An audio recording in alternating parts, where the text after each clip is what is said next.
సర్వమానవాళి కొరకు సిలువ గావించబడ్డాడు. నేరస్తుల్లో ఒకటిగా పరిగణించబడ్డాడు. యేసు ప్రభువారు ఏ పాపం చేసి, ఏ దోషం చేసి, ఏ అతిక్రమ క్రియ చేసి సిలువ వేయబడలేదు. కానీ ఆయనలో ఏ పాపము లేదు, ఆయనలో ఏ దోషము లేదు, ఆయనలో ఏ కపటము కూడా లేదు. ప్రియమైన వారు, ప్రభువారు ఈ లోకానికి రాకమునిపే కొన్ని వందల సంవత్సరాల క్రిందటే ప్రవక్తలందరూ కూడా ప్రభు అయిన యేసుక్రీస్తు గురించి ప్రవచించారు. ఇటువంటి మరణం పొందాలని మరి ప్రవక్తలు ఎలాగైతే ప్రవచించారో ఆ ప్రవచనాలన్నీ కూడా మరి సమయోచితంగా నెరవేర్చబడుతూ వచ్చినాయి. యేసు ప్రభువారు అన్యాయమైనటువంటి తీర్పు పొందాడు. బందిపోటు దొంగలకు, నేరస్తులకు వేయబడే సిలువ శిక్షను ప్రభు అయిన యేసుక్రీస్తు వారికి కూడా వేశారు.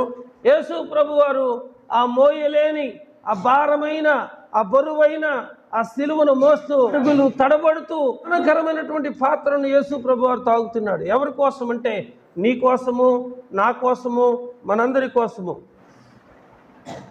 చేతులకు మేకులు కొట్టారు, కాళ్ళకు మేకులు కొట్టారు, తలకి ముళ్ళ కిరీటం పెట్టబడ్డది. 6 గంటల సేపు వేలాడుతూ ఉన్నాడు. ఆయన ఏ తాళ్ళతో కట్ల, ఆ బరువంతా చూడండి, ఆ కాళ్ళ మీద, ఆ చేతుల మీద, ఆ ఎండలో 6 గంటల సిలువ పైన యేసు ప్రభువారు ఉన్నాడు. దేవుడు భూమి మీద మానవుణ్ణి 6వ రోజు నిర్మించాడట. ఈ మానవుడి కోసం 6 గంటల సేపు సిలువ మీద వేలాడుతూ ఉన్నాడు. 6 గంటల సేపు యేసు ప్రభువారు సిలువ మీద వేలాడి 7 మాటలు చెప్పాడు. ఈ 7 మాటల్లో 3 విషయాలు దాగి ఉన్నాయి: ప్రేమించటం, క్షమించటం, త్యాగం.